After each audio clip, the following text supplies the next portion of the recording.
Kambanda nabonye Kagame ku nama ya biro politiki avuga ati abashaka kurimbura M23 bashaka kurimbura u Rwanda. Wari wambwiye dutegura ikiganiro ko Kagame agiye kwisanga imbere y'inkiko nk'uko Charles Taylor yajyanywe mu nkiko. Kagame mu ijambo rye yagaragaje ubwoba, avuga amagambo menshi abantu bibaza niba koko umugabo akifite abajyanama mugira inama. Banza utubwire wowe cyangwa niba ufite na presentation wateguye gato kuko ni byinshi bihari. Banze nguwo umwanya utubwire uko urimo kubona situation igenda yevuriwa yaba mu Rwanda no mu karere naho twaba turimo kugana, kuko ibyinshi wagiye bitubwira ntabwo ari bishya, ahubwo turimo turagenda tureba ibimenyetso by'igihe, tunareba uko umugabo arimo kugenda mu mvugo ze aducira amarenga yuko yugarijwe ishyamba ritakiri ryeru. Charles Kambanda, ijambo ryanyu. Murakoze cyane. Situation Kagame arimo njyewe biranshimisha kuba ari muri situation imeze kuriya, ariko icyo nzi ni uko Kagame atageze atekereza ko azisanga muri situation imeze kuriya. Ubu sasa ali wakwita sizini ali muri crossroad, ageza ahantu politiki yayubakiye ku bazungu, gushimisha abazungu, akora akazi k'ubukomisiyoneri ku mabuye ya Kongo. Noneho abazungu baramutaye abenshi. Yego aracyafite ibisambo bimwe akorera, ariko nabyo bikorana nawe byinshi, biramutinya. Ari risk ni opposing a risk kuri ibyo bisambo.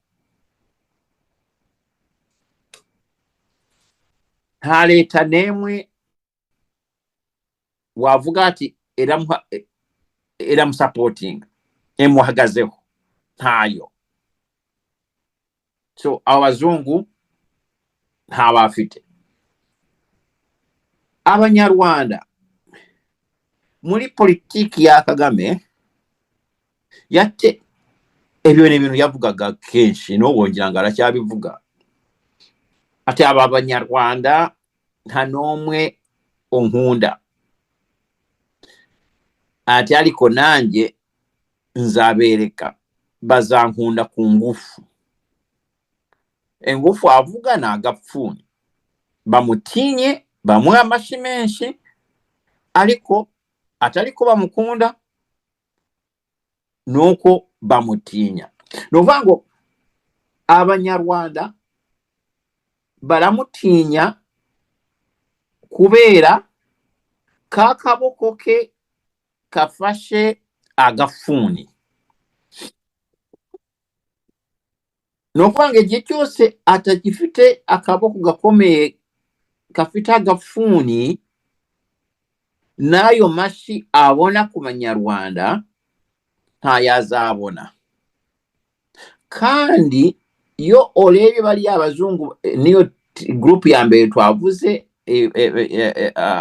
yari yishingiye, bari abazungu iyo birebye ni nabo bamuhaye kakaboko afashisha agafuni, ni nabo bamuhaye ubushobozi bwo gukubita agafuni umuntu wari wese we abona ko atagombye kubaho.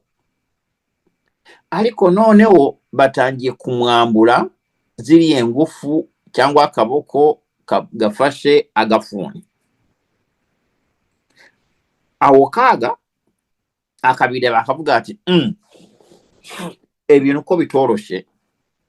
Arabareba bari abamuha amashi menshi, akavuga ati oziko minsi ya vuba aba bantu bampa amashi bazaba batashobora no kumpa amashi, bazegumura kubera ntagifite kakaboko.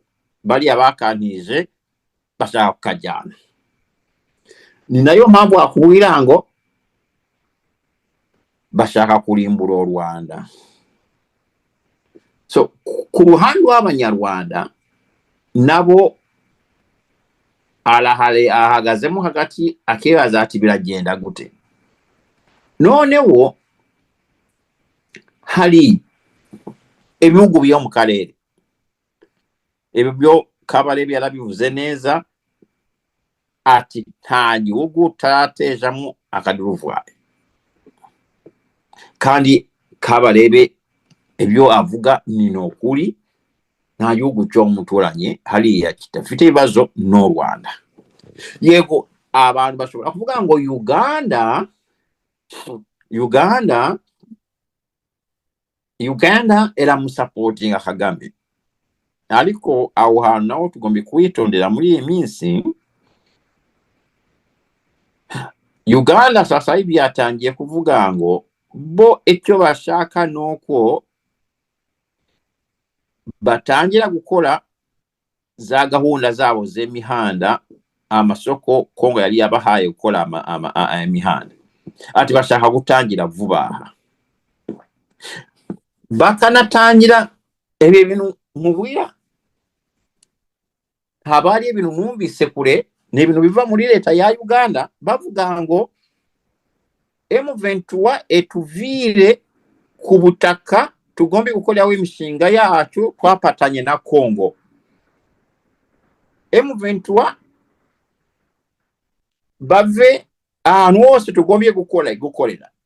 Twebuke ko kimwe mu bintu byatumye Kagame yihutira gutangiza iyi ntambara vuba muri 2020 nuko Uganda yari yamaze gusayininga egiye gukora umuhanda wa Goma Bunagana.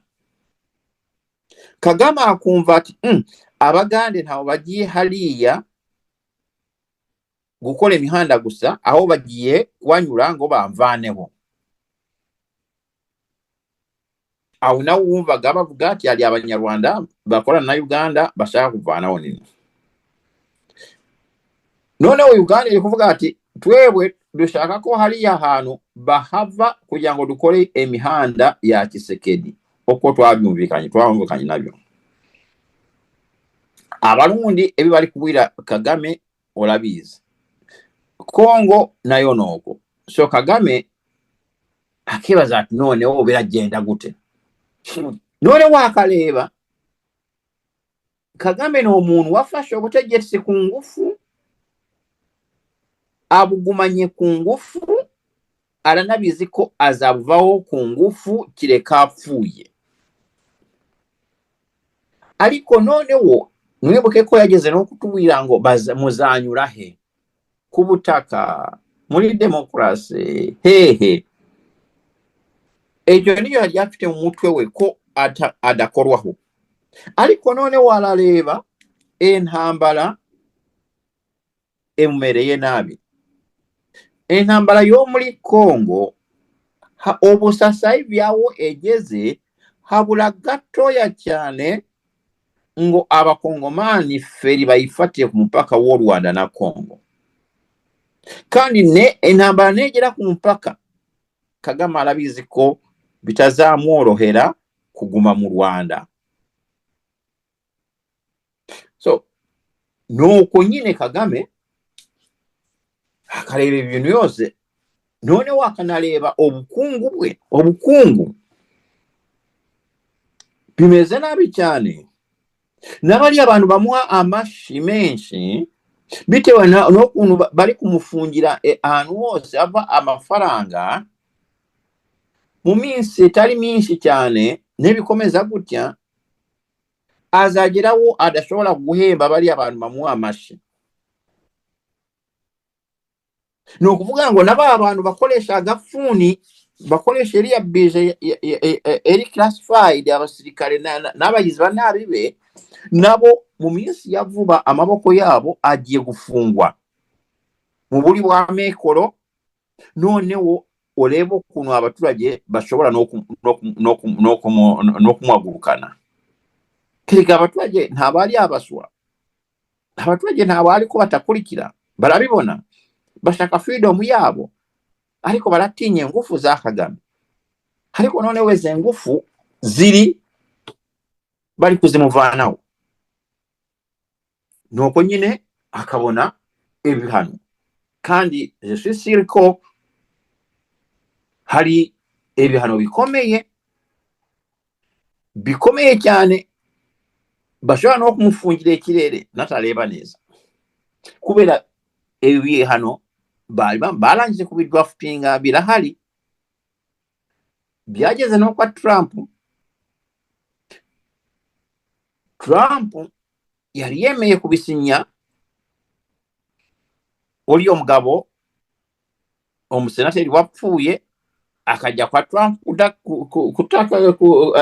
atakamba ati uriyo mugabo reka njyewe ngeyo mubiri okora ibyo mumubwira tumuhe yindi chance ntabwo yamuburani yavuga ngo ntabwo tugombye kumuhana no yaravuze ati tubanze tumuhe yindi chance ibi yose tumubwira agombye kubikora reka njyewe mvugane nawe ni nako uriyo mugabo yagiye kwa Kagame ariko urabibona ko yapfuye ejo bundi nawe agombye ko yapfuye avuga ati Kagame yaraniranye kubera nafashe igihe cyanjye nkajyayo kubimubwira ariko yaranze so uravuga senateri Lindsey Graham yes so nuko nyine Kagame arareba ati oya abanyamerika bamereye nabi noneho n'abafaransa bamereye nabi kubera njyewe ngurikije kunuzi system ya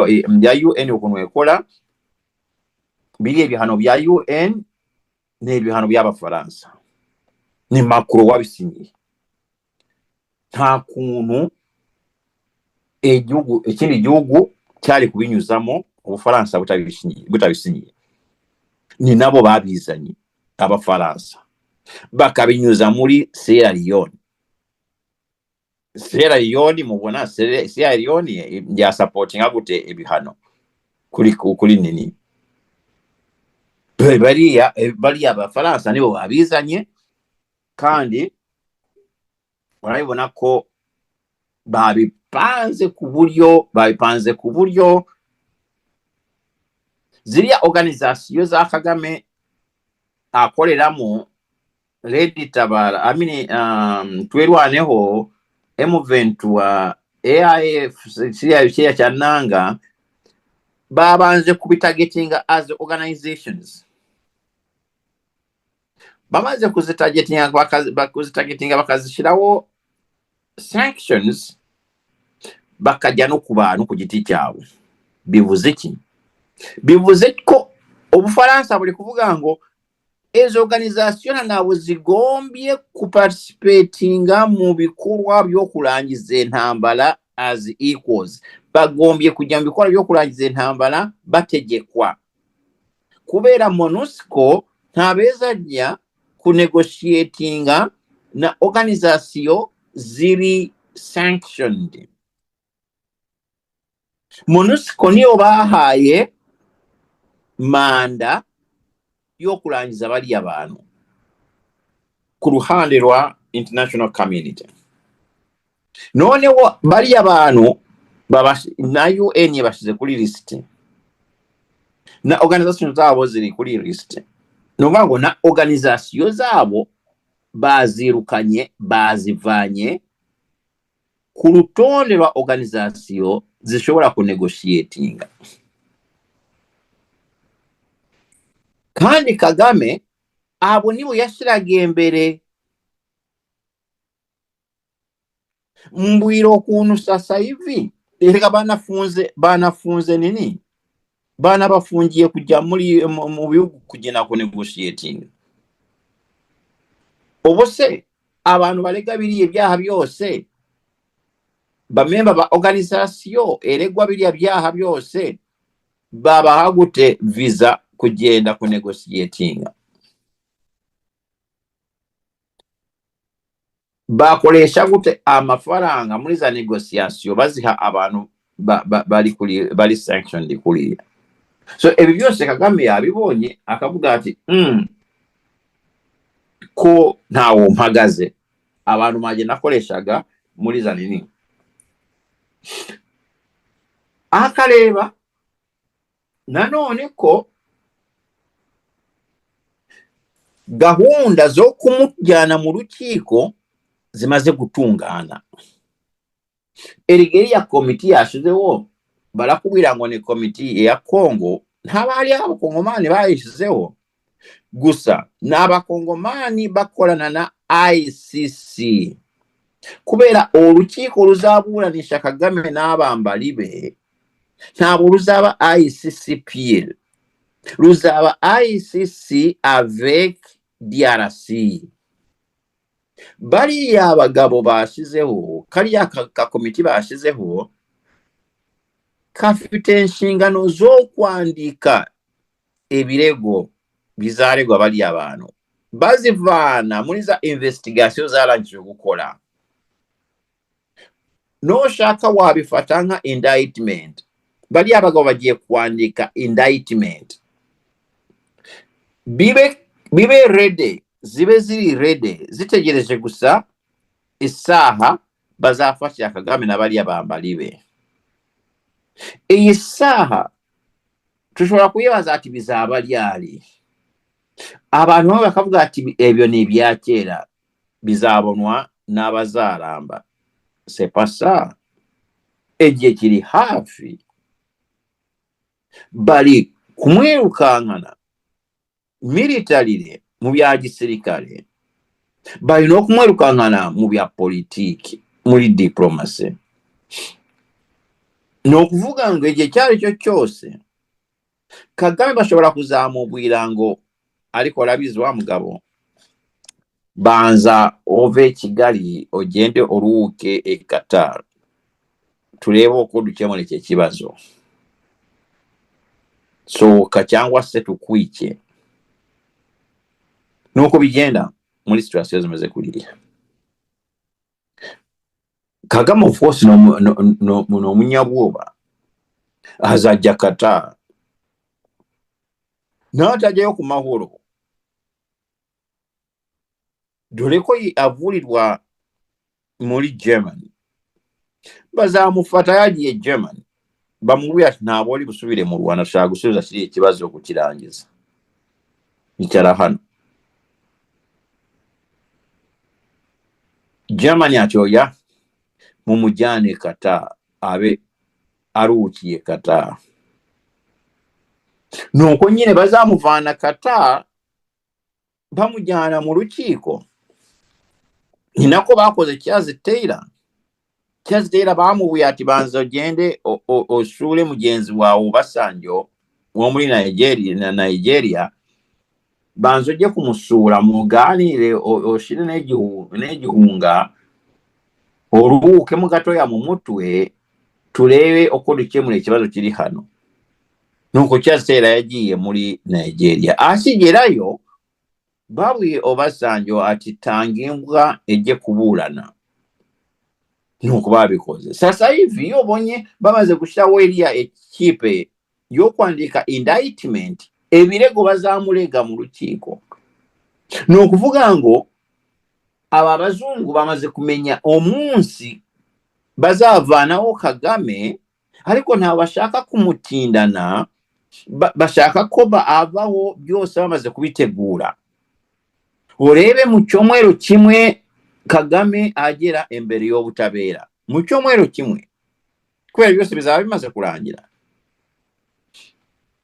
Ecyo nzi nuko abacyamanza barangije gutegura, aba prosecutor byarangiye gutegura, barahari deja. No kuvuga ngo ebyo Kagame arabibona akavuga ati kandi ibi bintu ntogire ngo babikora babimuyishe cyane. Barabimubwira ati bwana usifanyi hivi, tutafanya hivi sisi, tutakutokea, tunaweza tushobora no kukwica nutakora ibyo dushaka. So ebyo byose Kagame arabibona, arabizi, ariko nta solution yabifiteho ntabashobora kubihindura. Ni nako ni kubera ebyo bintu ebyo bibazo yataye umutwe akajya gutumira ngo biro politiki. Ariko mwaka byarama biro politiki oyitumira igitaraganya kuyibwira iki, yayibwiye iki, cyangwa biro politiki yize kuki muri iriya nama yatumije igitaraganya.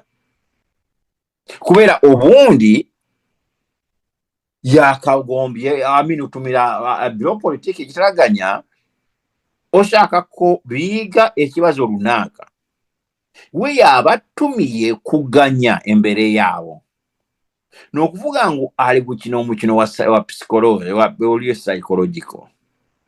Psyche ya mubeshe ati ko wabuze abantu oganyira wahamagaje bari abagorwa bawe bongo ni RPF oganye ubone forum yo kuganyira mu, kubera ko forum z'abazungu wali omenyereye rega yabitubuye ntaho bakimumva ntaho bamumva nta kintu nakimwe avuga ngo bacyumve. Kandi we psyche ye cyangwa personality ye muri rusange eramubesha ko we Kagame niwe muntu kwisi, niwe muntu wa mbere, niwe uri hagati, uri mu hagati ya buri kintu cyose. Ebindi byose ni nka definition ya Kagame uko abishaka. Noneho abuze forum, abuze abamumva.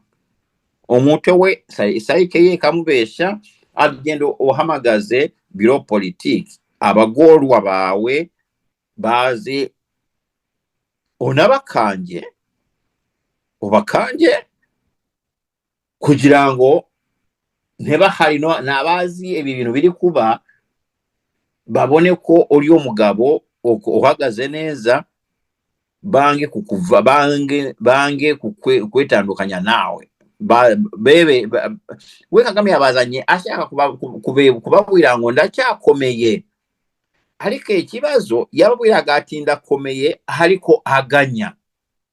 No kuvuga ngo neba hari ikintu bari abantu bo muri biro politiki bavanye hariya, ecyo kintu nuko Kagame ahagaze nabi. Umuntu waje kuganya kuri kintu cyose, umuntu waje yambaye bulletproof ahantu akontrola enzu niyo wayubase niye inyubako, abayirinda nabe, abingiye ba biro politiki ba RPF bose nabe, banyuze muri system yo kubasaka, nta muntu wazanye umuntu w'urushinge, ariko umugabo yambaye bulletproof ntabashobora guhumeka neza.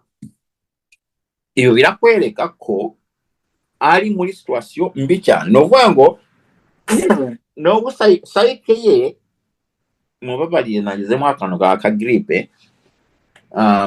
Muri psyche ye ikintu cyambere yashakaga kubona abantu aganyira. Cyakabiri yari yakeneye kugaragariza bari abantu abagorwa ba RPF ati nda aracyakomeye. Ariko byombi ntacyo yagezeho. Ubu umubonye today ameze nabi kurusha uko yari imbere y'eyo biro politiki. Kubera iki? Yavuyemo avuga biriye ibintu navuze byiki, biriye ibintu ni kuki nabivuze. Avuyemo avuga ati ariko uzi ko bari abantu bashobora kuba bamenye ikibazo cyanjye, bakagenda bazi ko narangiye. So nuvuga ngo nabyo navuze mbwira abantu aho gutumiza inama ya biro politike Kagame yagomba kujja ku muganga omukansolinga psychoanalyst. Bali abantu yabatumije kubera pisike ye yamubeeshe. Yabatumije kugira ngo akire ikibazo kiri psychological afite atarakemura. Gishingiye kuri biriya bibazo byose atari yeteguye kunyuramo. Aho kugira ngo ajye muri forum nyayo yagiye muri forum ya RPF biro politiki. Twebuke ko aba bagorwa be bitwa ngo RPF politiki, biro politiki ya RPF. Twebuke ko ni na bamwe muri babandi yari yatumije aherutse gutumiza muri area forum yindi ejo bundi bari barimo yitwa gute? Unity Club, yes. Abo ni nabo ni kimwe. The same group, the same people. Nibo yongeye gutumira icyaraganya kandi bari kumwe asize ngira ngo eminsi ngaye cyangwa ebyomwero bingaye. Ibyomwero nka bibiri bari kumwe nabo. Bari kumwe aganya nanone. Kubera birakwereka ko ikibazo afite ni psychological. Ariko yanze kugenda kwivuza. Aho kugira ngo yivuze yahamagaje bari yango biro politiki. Biro politiki bwana Kagame. Ntabwo ariyo forum ukeneye sasa hivi, ukeneye forum yo kwivuza. Ni nayo mpamvu n'ibintu yavuze muri iriya nama biteye soni. Biteye soni. Wakoze statement very interesting. Ngo abashaka kurimbura M23 bashaka kurimbura u Rwanda. Here is the statement your war. Eske ninde kuki barimbura u Rwanda barurimbure barujyane he? Ni wowe bagomba kurimbura Kagame kubera imyitwarire yawe. Ni nawe wowe Kagame, ni wowe ukwiye kurimburwa mu mizi. N'abagizi ba nabi bawe babarimbure mu mizi kugira ngo ejo bundi abanyarwanda bamenye ko umwicanyi nka Kagame n'abantu be adafite umwanya muri society, cyane cyane mu buyobozi. Bimwe mu mpamvu Kagame yakomeje kwica no kujya nabi abantu kuriya nuko ibintu by'obwicanyi abimazemo imyaka myinshi nta na rimwe yageze abibazwa. Uyu mugabo yatangiye kwica abantu za Ruwero kera muri za 19 na kangahe, za 19 gutyo. Yica abantu, barimbura abantu, harimo n'abatutsi. Habo abesha ngo niwe muvugizi wabo. Za Ruwero barimbuye abantu, hari abatutsi benshi cyane. Barimbuye. Kuva muri za 80 Kagame ararimbura abantu. Agiye muri Kongo ararimbuye, nta muntu umuvugizeho. Noneho bari kuvuga bati ntabo dushobora kumwemerera kuguma kuriya, tugombye kumurimbura, ariko sho kumurimbura gusa, agombye no kujya mu rukiko akaburana n'abagizi ba nabi bose bamukorera baburanishwe.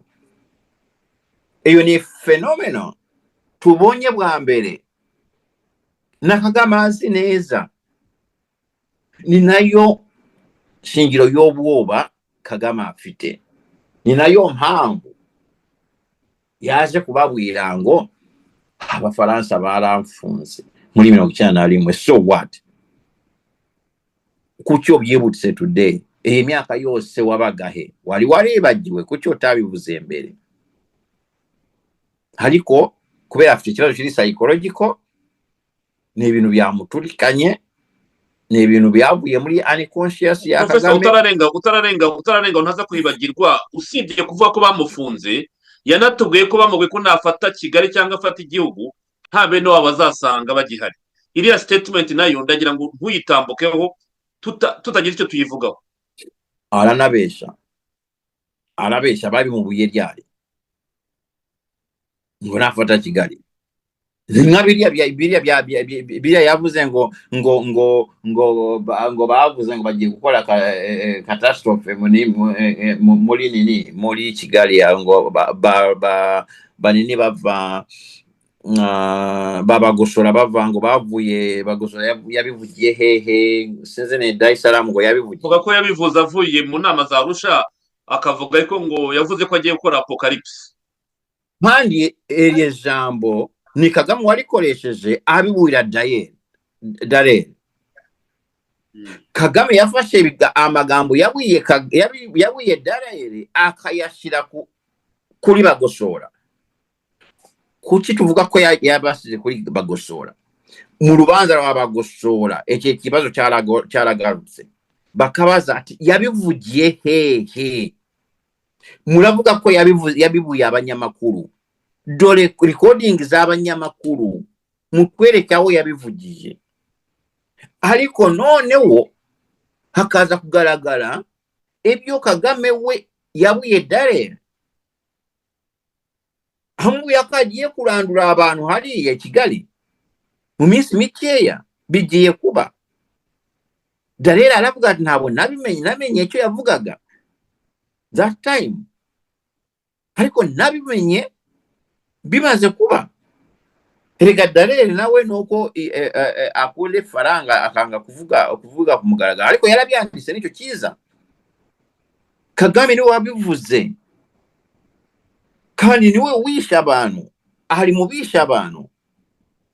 Nako kuvuga mu kwezi kwa kane kuri muri 1994 yarabyanditse abinyuza muri Gerald Gahima na Musaidi. Olia Musaidi olia ni yidoga gute. Hangu yati na namba yararangiye kuyo bwitanyi bwararangiye nta bwitanyi buri muri 1994. Ubuse ubu bwitanyi Kagame ko yavuze ko butabaye, noneho eminsi bavuga ngo bwabaye eminsi jana bijuruka hehe? Biramye ibintu byo kubesha. Iriya story yose ya genocide ni story yo kubesha. Abantu barabyumva bakabimera nta sense bikora, ariko batinya agafuni. Nta muntu nomwe otekereza neza ushobora kukubwira ngo iriya story ya genocide making a sense. Abantu badatinya gusa bakagina mu Kigali badashaka gutekereza. Iriya story nta muntu ushobora kukubwira ngo abantu bapfuye muri genocide ngo miliyoni zingahe, miliyoni 3 miliyoni nyengo ngo genocide y'abatutsi. Abatutsi babaga bangahe mu gihugu cyose? Nta umuntu akakubesha ngo mu gihugu cyose abantu abatutsi barishwe n'intera hamwe. No mu bice FPR yari ifite ubose intera hamwe zagiye kwica abatutsi mu bice FPR yari irimo bamaze kubihawa permission na RPF. Ninde watanze ikibali k'intera hamwe kugenda kwica abantu tubona mu nyebutso ziri mu bice Kagame yari RPF yari irimo? Ninde?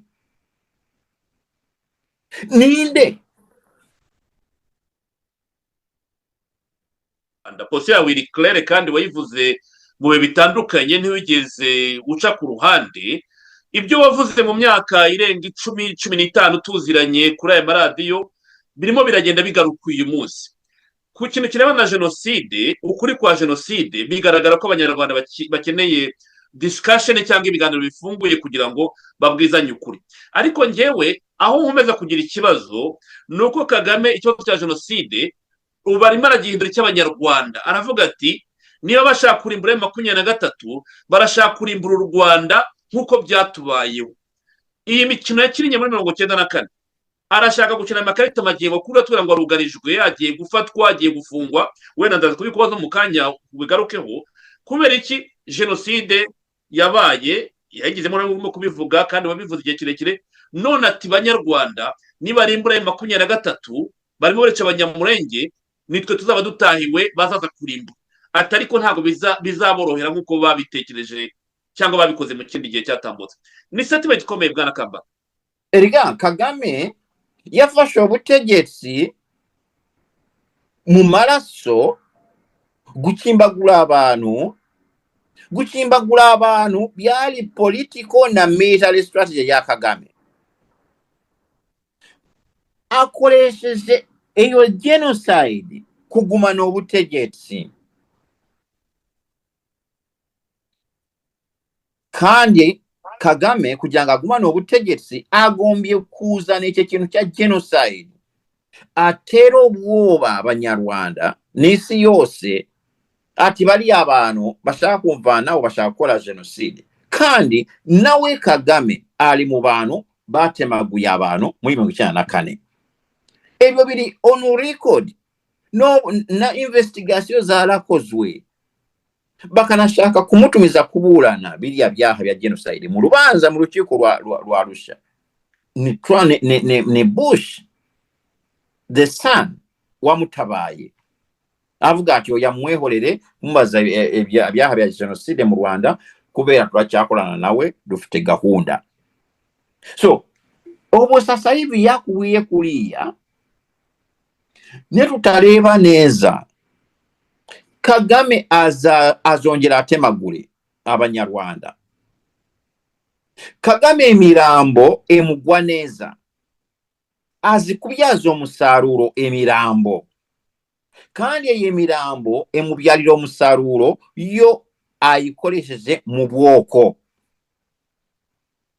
Ubu Kagame aramusatewe, ikintu cya mbere azakora no gutemagura abatutsi cyane kugira ngo aboneyo argument ya genocide, kubera ni nayo yakoresheje mu gufata ubutegetsi. Kagame ntampuwe afitiye omuntu. Njandeba abantu bebesha ngo bari yabeshe ngo basurvivors of genocide ngo bakize ku cyumuri ya genocide, ariko arabatemagura buri munsi nirite cyumu bakitse. So Kagame we iki kintu ya genocide nicyo gitumye aholding ubutegetsi, agombye kugikoresha. Mwebwe ko no muri Kongo agenda atemagura abantu harimo nabo banyamurenge kugira ngo abone argument ya genocide. Mu Rwanda byaramukundiye. Mwebwe ko apana tutajya no mu Rwanda no muri Uganda mu gihe batemaguraga abantu muri Ruwero bazanye iyo theory ya genocide yanze kucyamo. Ariko sasa hivi turabizi ko bo ubwabo nibo batemye abatutsi, kandi twebuke ko abatutsi batemye muri Uganda muri iyi ntambara ya Ruwero abenshi ni babandi bari barahunze Kanjogera. Hari na misconception abantu bafite ikintu bebesha ku bantu ngo abatutsi barwanye intambara ya 19 yo mu Rwanda ngo basubiraga mu Rwanda kubera ko bari bahunze Habyarimana. C'est pas ça. Abatutsi benshi bari muri iyi ntambara bavuye hariya mu babandi bari bahunze Kanjogera kera, kandi Kagame yarabatemye hariya mu Ruwero kubera Ngoma hariya nyo hari headquarter y'abatutsi bahunze Kanjogera. Umwami wa Uganda ni wabahaye buriya butaka, ni nawo batangiye batemagura. So iyo argument ya genocide muri Uganda ntawo yakiyemo, bakaza kuyizana mu Rwanda. Mu Rwanda bagatema abantu ku mugaragaro, ariko bakabishira ngo kuntera hamwe gusa. Kumbe nabo batemaguye mu buryo bwa politiki na militaire kurangiza intambara, kubona power, absolute power. Ni nayo mpamvu mbabazwa n'abana ebibondo biri mu Rwanda wumva biririmba ngo RPF yaratukije. Abantu baramuse babonye umwanya wo kubivugaho openly bimwe muri biriya bibondo bivuga ko FPR ngo niyo yabirokoye bazisanga ahubwo ko ababyeyi babo batemaguwe na RPF. Ariko nguze no kubaza abantu ni gute Kigali yabayemo genocide? Ni gute abantu ba RPF bari hariya muri parliament building? Ushaka kumbwira ngo nabo kugira ngo bagere mu Kigali yose ngo byabafashe iminsi 100 kandi bari bari ahantu hose? Ni gute genocide yabaye mu Kigali neba koko RPF yari yagiye yahagaritse genocide?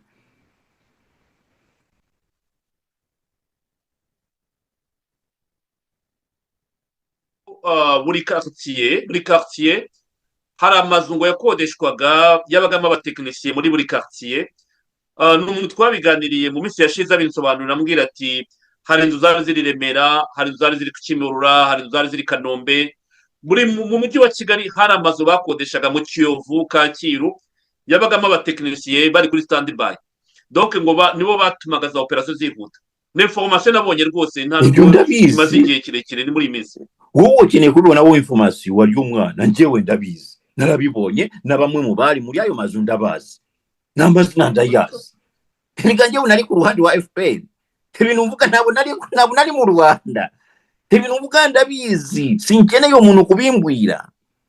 Bimwe narabibonye n'amaso yanjye bava gutemagura buzu ya maraso. Kimwe nabiya byo kunyara sida, kunyara mu basopetya sida bazaga babyivuga ati mvuye kubinyara mu ndabinyaye mu byose sida. Abasopetya bakababeshanga ngo ayinaramwe zabateye sida. Come on, mureke kubesha abantu, turabizi twabibanyemo twabibonye. Abantu bagomba kuba held responsible. Mureke kubesha abantu muri za propaganda zanyu. Sasa abo bana bamwe babyeyi babo babanyaye mu sida babizi neza, bakoreshaga ijambo kunyara sida mu bisopetya nyabinyaye mu sida. Bane bangaye bavuye sida bafa nabi icyo gihe abenshi na miti yari ihari. So anyhow ikintu cyo kuvuga ngo bagiye kutumara ngo baratumaze bagiye kongera no kucyitondera. Kagame ashobora gukoresha umwanya wose yabona wo gutema cyane cyane abatutsi. Kandi mwebuke ko hari fenomeno nshasha mu Rwanda itari hari kiriya gihe. Hari imidugudu y'abatutsi gusa muri iki gihe. Hari amakaritiye amwe udashobora gusangamo ubundi bwoko, at least wish. Ayo makaritiye ari kuri risk yoko Kagame azabamara. Abatutsi bari muri makaritiye ameze kuriya nibumva hari igikubise bagombye guhunga bwa mbere na bwangu. Kagame azabamara, azabatemagura. Imirambo noneho bayifotore bagaragaze ati n'abatutsi bishwe. Nabyo yababuye ati nabo yabantu babahaye ingoza evidence ngo bari kwica abanyamurenge babaziza ubwoko bwabo ngo n'abatutsi ngo nabo bashaka no kubyumva. Noneho Kagame nagire cyo kubita gutya aya makaritiye y'abatutsi gusa hashobora kuzakira mu mbarwa. Kagame azabatemagura, azongera abatemagure. kandi bamaze igihe bamuririmba ngo yabakijije yababeshe, ariko abenshi barabizi. Njyewe ari abantu benshi tuvugana barabizi ati yareka ngabe ibintu uvugana turabizi, ariko nta kundi tugombye kuvuga ibyo Kagame ashaka kugira ngo dukire. Barabizi, ariko nanone nongeye mbabwira nibumva hari igikubise abantu bari mu makaritiye cyane cyane ari predominantly Tutsi bari a risk yo kuba wiping out. So Kagame yabuze ibyo bintu ntabari gukina, azabatemagura.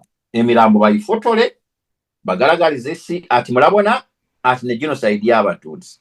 kandi isi yageze kure. Ubu sasa hivi za satellite zirahari, za drone zirahari, uzasanga n'amafoto bari kubikora azaba yafashwe nyine hagenda avuge bamubwira ati reka kwica abantu turabizi ko ari wowe uri kubica. Ibi bintu ne muri Kongo no yishe abantu b'abanyamurenge avuga ngo gahunda yo kwikira hari no bwera cyahari hazabica. So Professor Ukina wenda wavuze ku kintu cy'ubutabera ni nacyo barimo kunyandikira kuri WhatsApp bati nyamuneka baza professor kino kibazo wakomoje kuri iriya tsinda iriya kanso yo kwexamina cyangwa gukusanya ibimenyetso by'ubwicanyi bumaze imyaka mu burasirazuba bwa Kongo. Mu bantu barimo bavuzwe harimo uyu munyamerika Stefan Raab wakoze mu nkiko za Arusha, wakurikiranye cyane dosiye y'itangazamakuru y'abanyamakuru na RTRM. Hakazamo Howard Marston, hakazamo uyu munyakongo Julienne Rusenge, hakazamo n'uyu witwa Pascal Tura. Aba bagabo n'umugore iri tsinda wavuze uti ntabwo ari n'irya Kongo urebye ni itsinda rishaka kujyana Kagame mu rutabera. Hari aho wavuze uti nanjye bashatse ko nazajya muri uru rukiko. Iyo uvuga urukiko abantu bahita bumva ko urukiko rwashyizweho, niko urimo kubidusobanurira. Ariko procedure yo kugira ngo urukiko rujyeho itangira ite? Procedure kugira ngo urukiko ruzakore indictment ya Kagame bikorwa biti? Kagame ntabwo arafatwa, byo turabizi, nta nubwo arashinjwa ibyaha ku mugaragaro ngo tubibone, aracyari perezida nubwo tubibona mu maraporo hari ibyo bamurega, ariko abantu bashaka kumenya intambwe yamaze guterwa mu rwego rw'ubutabera. Usibye kuvuga ngo barabigusabye nawe cyangwa turabona ibyo Kongo irimo kugerageza, bihinduka iby'umuryango mpuzamahanga ryari kuruta kuba ibya Kongo. Gerageza ufashe kuri ikintu cy'ubutabera bwana Charles Kambanda. Sasa ikintu cya mbere Kagame yarabisinyije ko urukiko rujyaho, yarabisinyije mu masezerano. Ndabivuze ariko abantu twabivuze kenshi mu masezerano. Amasezerano ya DC agizwe n'ibice bikurikira. Igice cya mbere area resolution 2773 ya UN Security Council, okay, area ni rurangiza.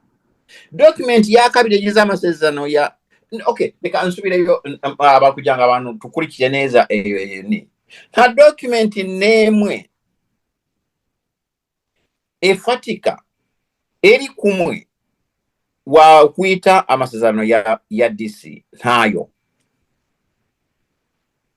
DC, amasezerano ya DC agizwe n'amadokuma yakozwe mu bihe bitandukanye.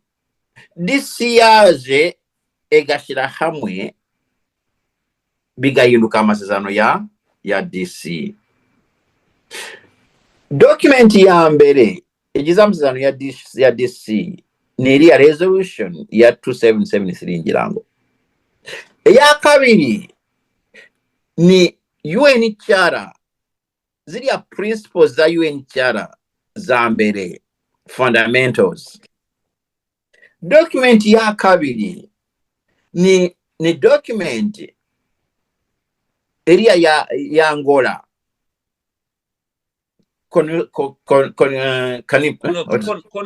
CONOPS, yes, CONOPS ya Angola.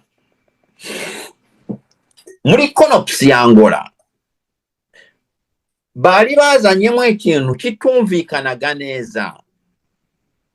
Baravuze ngo Rwanda rugombe kuvana ubwirinzi bwaro muri Kongo, ubwirinzi bakashiraho stroke engabo. Ariko bakavuga ngo Kongo egombe gusenya umutwe wa FDLR. None wo ntabo batanze time frame ya Kongo ya Rwanda kuvana ingabo ubwirinzi, ntabo batanze time frame ya FDLR kuyisenya. Ariko none wo Security Council resolution iri 2773 yo iri specific ekavuga ati Rwanda rugombye kuvana ingabo zarwo muri ubwirinzi ingabo babifatiye kimwe stroke ubwirinzi stroke ingabo zarwo ku butaka bwa DC bwa RDC bwa DRC immediately. Bakongeraho somewhere bavuga bati Congo ezakora ibishoboka byose kurangiza ikibazo cha FDL. Ariko ntabo bavuze ngo immediately ezakora. Ariko webuke ko muri ziriya principles basinye akaba ariyo document ya kabiri banavuga ko bose bagombye kubahiriza sovereignty y'igihugu cya Congo. Sovereignty yoye muri chapter area ya UNHCR. Sovereignty bivuze no gufata ibyemezo ku bibazo biri imbere mu gihugu no kuntu babikemura. Kandi hakaba na principle ya yindi yo muri UNHCR ko nta gihugu gishobora kugenda ngo kiri gushakisha umwanzi wacyo mu kindi gihugu ku ngufu. Ebyo ntabari urwitwazo rwo kugenda kwataka. Yo habonese ikibazo nk'icyo ebihugu biravugana. Noneho CONOPS mu masezerano ya Congo ya nini mu masezerano ya DC bakaza hari ibintu bibiri amasezerano ya DC yazanyemo. Provision ni zibiri gusa zari muri ziriya zindi. Ya mbere ko igihe cyose CONOPS iriya document ya Angola yagongana n'ibindi bice by'amasezerano, CONOPS ya Angola ihinduka ubusa. No kuvuga ngo CONOPS ya Angola mu buryo bwose ivuga ku gusenya umutwe wa FDLR ku buryo etatanze time kuvana ingabo za Congo zo Rwanda muri Congo ku buryo bwose etatanze time frame. CONOPS eri invalid kuri iyo point. Tuhita dufata area Security Council resolution kubera ko yo yatanze time immediately. Kubireba no gusenya FDLR CONOPS nayo ntabo wayivuga nka authority kubera nyuma y'amasezerano ya DC CONOPS kuri iyo point nayo bayivanyemo kugusenya FDLR. CONOPS ntabo yabaye precise. CONOPS esa nkaho yashize gusenya umutwe wa FDLR no kuvana ingabo za Congo yabishize kuri level emwe kubera biri ambiguous. No kuvuga ngo Congo amasezerano ya DC yayisevuga ati no kuri iyo ngingo ya FDLR CONOPS ntabo tukizemera kuri iyo ngingo. None utusigaranye iyi ngingo twakwerenge iyi document masezerano ya DC arebana no gusenya FDLR. Area document ya Security Council resolution iravuga ati Congo ezakora ibishoboka byose gusenya FDLR. Ezakora ibishoboka byose nabo etegekwa nabo ehabwa egihe. Kandi Rwanda baduhaye igihe cyo kuva muri Congo immediately. Noneho neriya document ya UNHCR ebuza ekindi gihugu kutegeka ekindi kyo kyakola embere mu gihugu kyayo nga ekiba kya sovereignty. Nta gihugu olwa ntabwo ushobora gutegeka Congo ngo mugombye gusenya FDLR on this day hano like that. Ntabwo bishoboka mwaba mugiye mwishe nini. So iyo niyo provision ya mbere etali mu zindi documents zigize amasezerano ya DC niyo gusa emwe ya mbere. Eya kabiri ni nayo ya nyuma, ni nayo twavuyeho tuvuga iki kibazo obutabeera. Amerika yemeye ko ezatanga ebyose bisabwa kugira ngo habe obutabeera ku bagize ebyaha, habe obutabeera. Amerika yeshingiye gutanga byose kugira ngo habe obutabeera kubakozeho ebyaha muri Congo. Ninde olegwa kukola ebyaha? Ni Kagame. Nokuvuga ngo omunsi Kagame yasinye ali amasezerano yemeye ati muzakole obutabeera kubeera njewe Kagame ndegwa muzabimbaze, yarabisinyiye. So obutabeera barabisinyiye byarumvikanyweho n'amafaranga wo azaturuka birazwi. Amerika yishingiye gutanga amafaranga yose kubirebana n'obutabeera. Noneho ku rundi ruhande hari institution ezwi ku butabeera mpuzamahanga ku byaha mpanabyaha nka biriya. Eyo institution yasezeho yitwa ICC. No kuvuga ngo omuntu wa mbere obazwa mu guhana mu gutangirira justice ku byaha mpuzamahanga yitwa ICC. Ariko ICC eba limite mu buryo bwa resources. Yo havuse egihugu bagombye gukurikirana ekibazo cyabo bebaza ati amafaranga arabahe. Amerika yasubije deja ecyo kibazo, yaravuze ngo twishingiye gutanga amafaranga yose azakenerwa mu gutanga ubutabeera muri DC.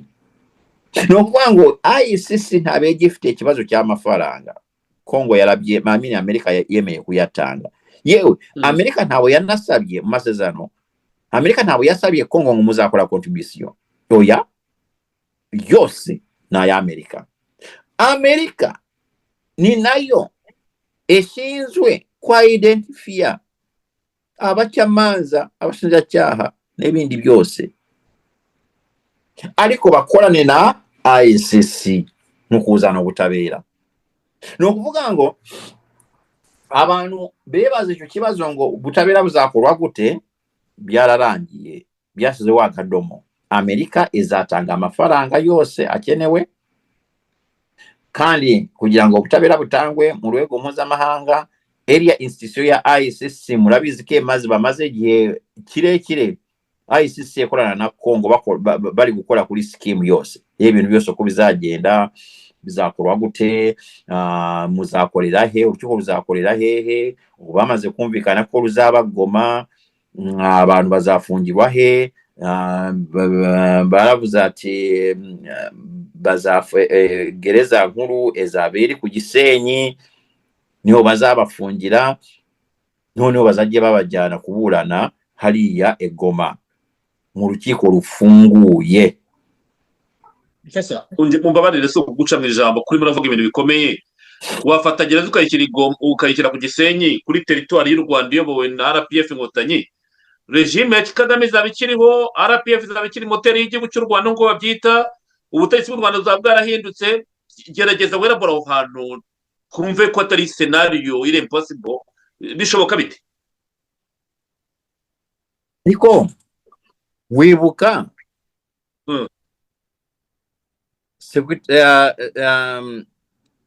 Secretary Blinken. Erika uko bimenya kama ibihugu Amerika ntabekora nk'ibihugu byo hariya mu karere. Amerika bafite police bapasuwinga erenga amapate abali mu butegetsi. Blinken yarababuye yakoze statement abantu benshi batatinzeho. Yaravuze ngo tushaka change of political change mu Rwanda, tushaka political change mu Rwanda. Yarabivuze, tushaka political change mu Rwanda. Yabibuye Kagame. Ubu sasa hivi ntabwo tukivuga Kagame, turi kuvuga nyuma ya Kagame. Reba nari amasezerano yo gukorana hagati ya Congo na Rwanda, partnership. Nayo partnership ntabwo yandishwe mu buryo bwa Kagame.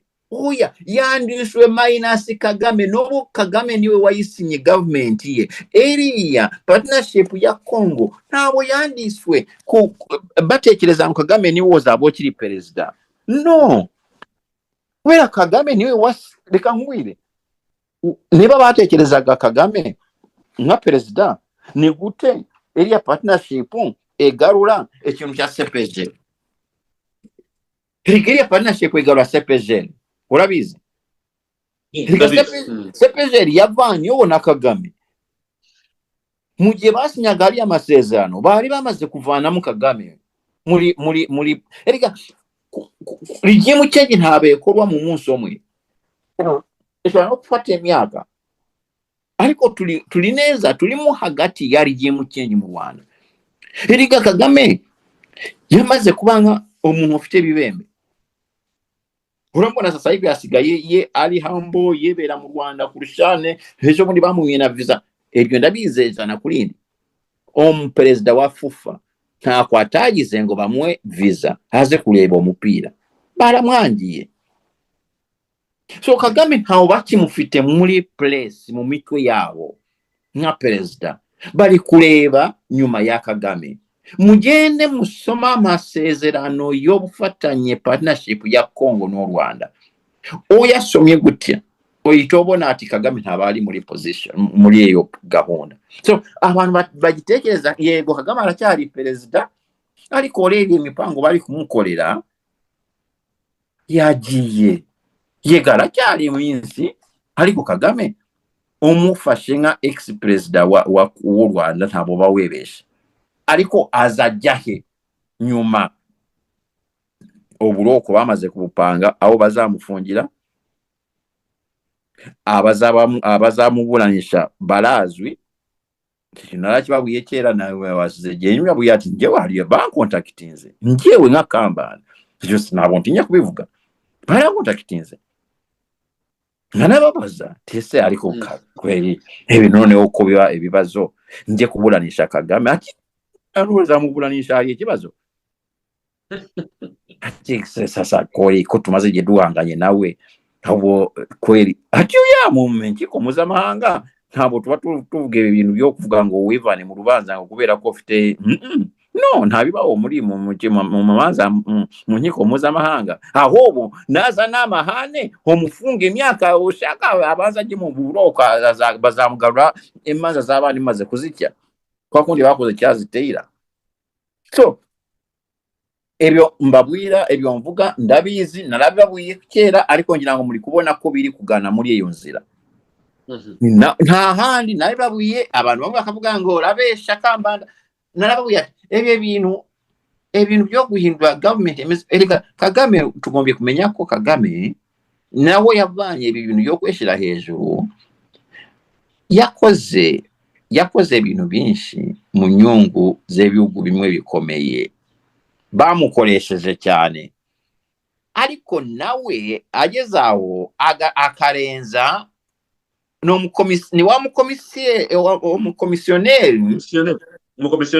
umukomisiyoneri wahaye akazi ko gushakira abapangaje, akarenzaho akanashaka no kugurisha inzu ari gushakira abapangaje. Wamuhaye ngufu zo gushaka abapangaje gusa, cyangwa se wamuhaye ngufu zo gushaka abapangaje noneho akarenzaho agashaka no guhindura pla yenzu, agashaka guhindura amadirisha, agashaka guhindura inzugi, you know. Nuko ameze Kaga, you know. So Kaga yarenze ibyo bari bamuhaye, ibyo bari bamushakiraga, kandi ibyo bamushakiraga ubu sasa hivi reka mbabwire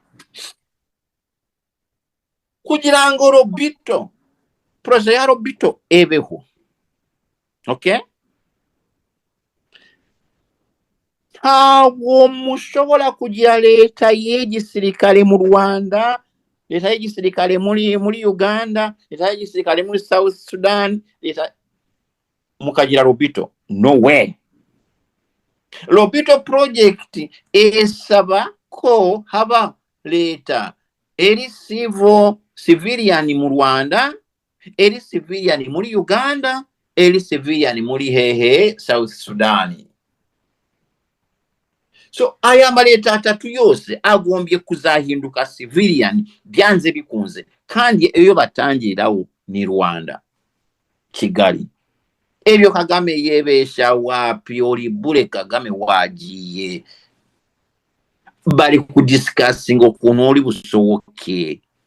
Nabyo bamaze kubishakira omuti, orasowoka bakujyana mu buroko. Finito. Numvise impamvu cyushidemo South Sudan. South Sudan yabibangamiye Lobito corridor. Nguriye he ubwo urashaka kuvuga iki? Urabona South Sudan eri resourceful cyane, ifite resources nyinshi cyane cyane amavuta. Uyu yasuze mu maboko y'omudictator kubera afite imbunda nyine azajya yakora eko yeshakiye, kandi azakandamiza abaturage, muzahora mu ntambara, ntabwo hazaba amahoro.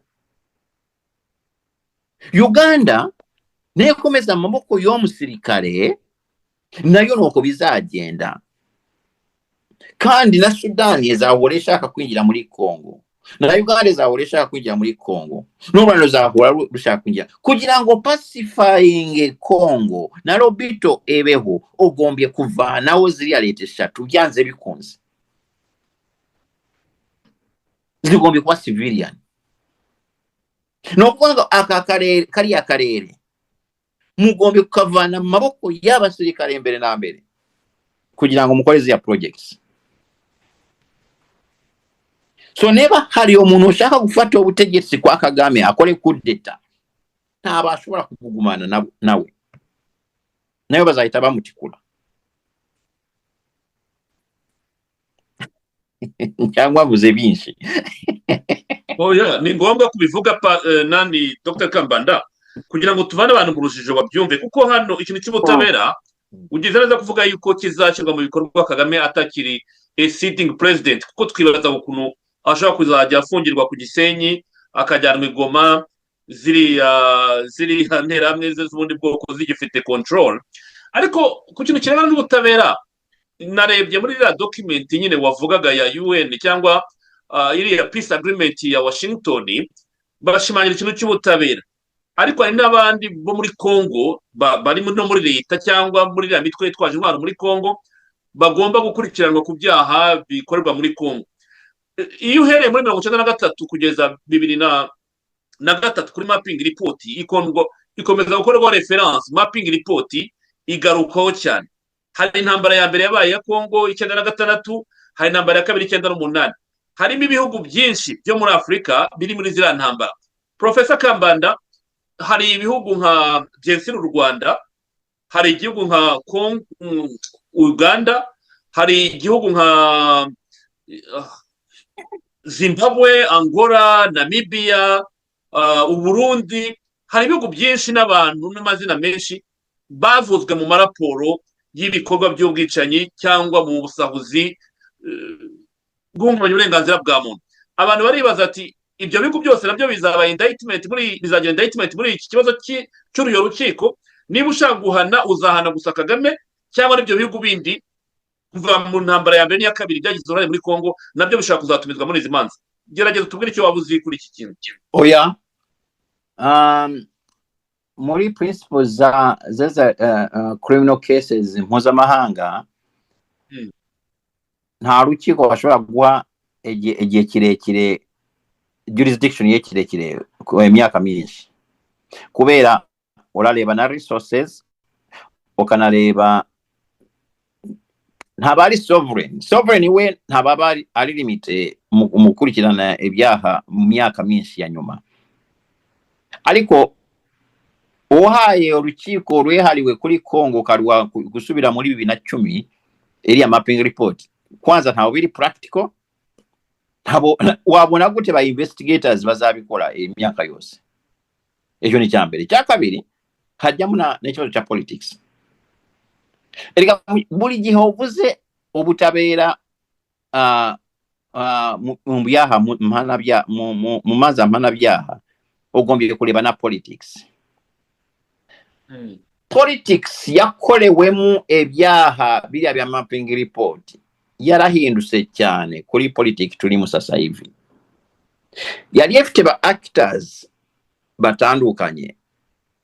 Sasa hivi niba hari umuntu utekereza ko mapping report bazayizana mu rukiko ruriya barebesha cyane. Kwanza ntawe biri practical mu buryo bw'imyaka myinshi. Nta rukiko urabona na ICC nayo bayilimitinze ku myaka ntabesubire inyuma imyaka myinshi, ngira ngo 2002. Ngira ngo jurisdiction ya ICC ni 2002 niwe tangirira. Ibyaha byakozwe mbere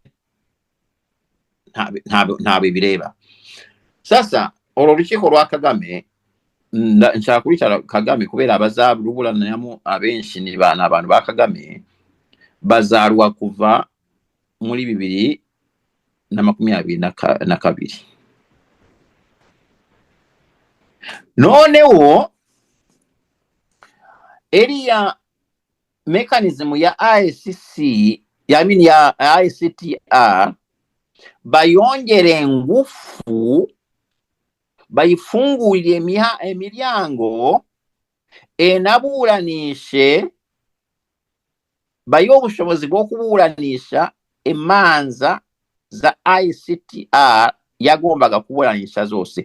Mwebuke ko muri manda bahaye ICTR harimo kuburanisha abantu bose bakoze biriya byaha bya 1994.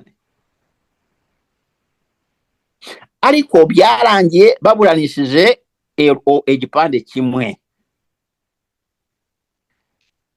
Omunsi ICTR yagerageje kuburanisha igipande cya kabiri, Kagame yahise ahamagara aba partners bakabwira ati murebe bashaka kumfata nanjye, murebe uko mubigenza. Nuko Bush yahagurutse ati mumbabarire. So bashobora bazabwira area mechanism kongera kuburanisha igipande cya kabiri, cyangwa se bitewe na diplomacy Abanyarwanda na Kongo bazaba bakoze. Bashobora kuzavuga bati tupanuwe urukiko ruburanisha imanza ku byaha byakozwe mu Rwanda kiriya gihe, kugira ngo na FPR nabo baburanishwe turushire mu Rwanda. Nayo mabashaka a civilian government. Hariya mu Rwanda nta nyuma ya Kagame nta musirikare uzafata ubutegetsi, bazabi wo civilian. None wo civilian to pacify u Rwanda, Congo egira amahoro n'akarere kose kagira amahoro. So area mechanism bashobora no kuzayiterura bakayizana mu Rwanda, ekaba supportinga enkiko zo mu Rwanda mu kuburanisha nini. Ekyo Amerika ezakora eza pushinga ko u Rwanda rugira clear transitional justice system, ku buryo bajonjora emanza ezishobora kujya mu rukiko n'ebizarangirira muri balancing equities, no kubaka system y'abantu kuvugisha ukuri, no kubaka system y'amateka abantu baganire ku mateka yabo badatinya atireetera nkubita agafuuni. So America ezafata amafaranga yashyire muri transitional justice mu Rwanda banafata eriya mechanism bayizane wenda mu Rwanda cyangwa ekolere muri Goma ariko basupporting enkiko zo mu Rwanda zisubire muri ziriye manza za kera. Nuko birayikiye kugenda. Professor, hano umuntu urimo kwandika aha ati urabiye amahirwe ngarate kuko Amerika ubwayo irashaka gusenya ICC. Wabonye Rubi by'amazi imisi atangaje ko Amerika ishaka gusenya rwa rukiko ko ntibemera bura butabera mpuzamahanga. Uyu muntu akabaza ati urabiye amahirwe ki ku Rwanda ko byakunda? Ati ninde ufite inyungu gucira imanza bari abasogosi b'i Kigali? Na Amerika cyangwa ni Kongo? Gerageza ugira icyo umusubiza. Amerika ntabishobora gusenya ICC. Ndio twabonye n'ibiki? Amerika ntabishobora gusenya ICC. Ntabishoboka. Kubera Amerika nayo ekeneye ICC. Eriga Rubi amazi imisi atangaje warabikurikiye? Ibintu Rubi amazi imisi atangaje politiki ya Amerika kuri rukiko. Ntabashobora kurufunga. Abatero ubwoba. Eriga ibintu biri interesting. Ni politiki eri interesting y'urukiko. Reka ngwire mpamvu Amerika etera ego ruri urukiko rwatangiye Amerika nta munsi n'umwe Amerika etaratera ICC ubwoba. Impamvu Amerika etera ICC ubwoba no kugira ngo ICC ehore yikanga Amerika yumve ibyo Amerika eyibwira. Kubera Amerika niwe master we ntambara zose ku isi. Niwe super power. Muramutse mugize urukiko mpuzamahanga rushobora gutinyuka Amerika, no kuvuga ngo Amerika ntabishobora kugomeza kuba super power. Kuba super power bivuze ko ufite ubushobozi bwo gutira igihugu cyacyo cyose igihe cyacyo cyose nta muntu ubikubaza. Mu gihe ufite ICC uri Amerika ugombye guhoza ICC ku nyenye kugira ngo bahore bagutinya. Wewe ko hari byari nyango bina mu gihe cya Bush umwana desana banasinya amasezerano n'ibihugu hafi ya byose, aho ibihugu byose byemeye bikanabisira bakabisinya ngo nta na rimwe igihugu cyawe kizemera gutanga umunyamerika muri ICC. Ya kabiri, ICC indai arrest warrant yose ya issuinga ishaka gufatisha umunyamerika ehinduke mfabusa mu gihugu cyawe. None wo tugeze hano muri Amerika bagakora nawo itegeko around the same time. Bakoze tegeko lyemerera perezida wa Amerika abadepite.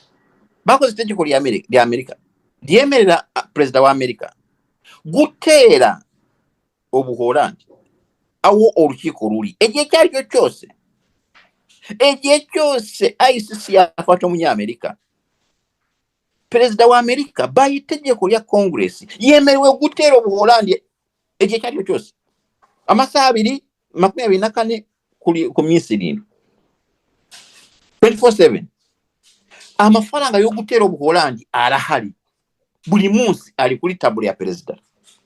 Egihe cyose Ubuholandi bwakwemerera ICC kujyana umunyamerika hariya kubita Ubuholandi kubita ICC. Iyo ni tegeko tufite hano.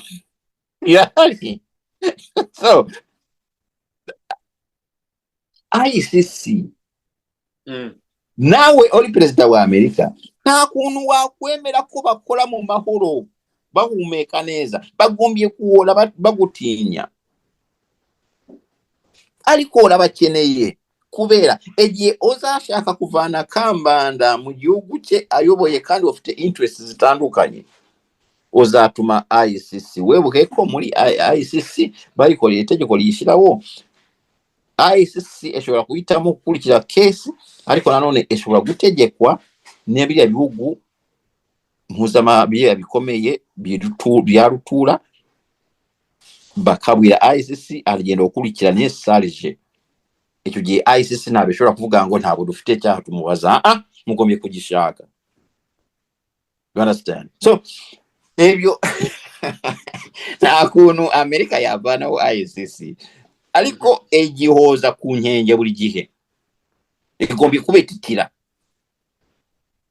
Nyeka ko nukubera ko ICC wenda irimo gukritika nyine imyitwarire Amerika n'ibyaha by'intambara baregwa bakoze ibiriya bya Israel. Nanone urabona hari ibya Israel cyane urabona ICC yatinyuse Israel Amerika ya mwebwe abacamanza banyu babisinyiye ntabwo bemerewe kujya muri Amerika, bahise babuza kugira visa, you know. So nta muntu nta narimwe Amerika ishobora gufungwa kusenya ICC, ariko nanone nta narimwe Amerika ishobora guha ICC amahoro ngo bakore besanzuye.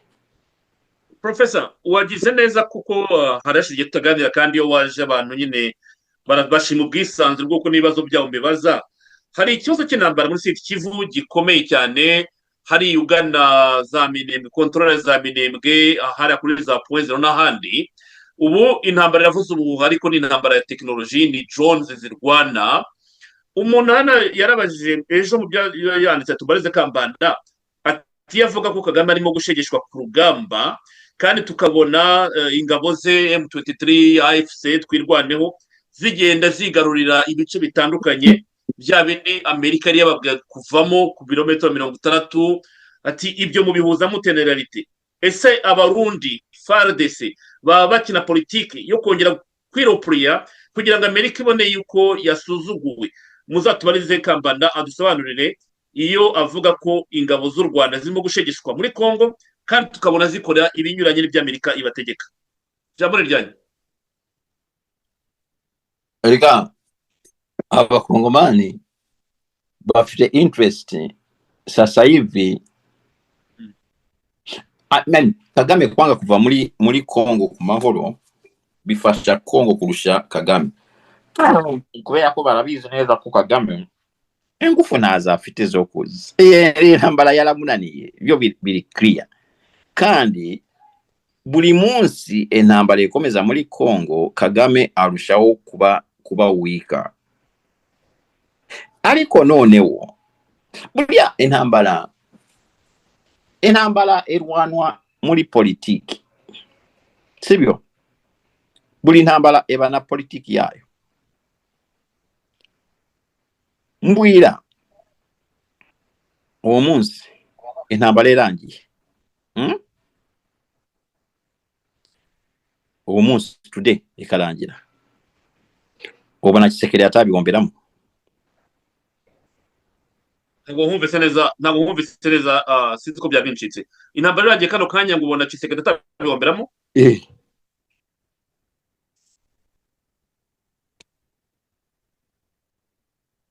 Yabihomberamo. Professor. Okay, nuvana ko intambara ni politike, niyo mpamvu itarangira kuko hari imvo ya politike. Yabihomberamo kubera ko nawe byahindura cyane politiki yo mu gihugu cye kandi bitamufavoringa. Ubu se eramuserangiye uwo munsi tumuhoro guhindura constitution nawe kwinjira akandi kantu, ubona byakorwa gute? So njewe if I were ndi Tshisekedi nshaka no kwindura nini constitution nkengera mune nanjye imyaka nk'abandi, intambara ni biza ko edireyinga mu gake, ni biza ko Kagame akomeza gukora ibyo akora. Biba biza njewe nkarangiza dossier yanjye, noneho kubera ko nzi ko nzamusekura igihe cyari cyo cyose nemara kuba guaranteed ko bizagenda uko mbishaka, noneho ngamutikura mbishaka bimaze kuba confirmed. Kubera reba sasa hivi nta muntu utazi ko udashobora gukora amatora muri Congo mu gihe bari mu ntambara emeze kuriya ntaho bishoboka. Ariko intambara irangiye today tomorrow icya kabiri kizaba mukora amatora kubera ntabo territory yose eri under your control. No kuvuga ngo Kagame kwanga kuva muri Congo araha Kongo abanyapolitiki bo muri Congo bashaka kweyongera arabaha reason, arabaha justification. Tshisekedi arakubuye ati nanjyewe ntabwo byari ngombwa, njyewe ikibazo nuko ntabona nashiraho amatora mu gihe territory emeze kuriya nene eri maboko y'aba rebels. Nakoraho amatora yaba ameze gute? Iyo argument nindo tayemera.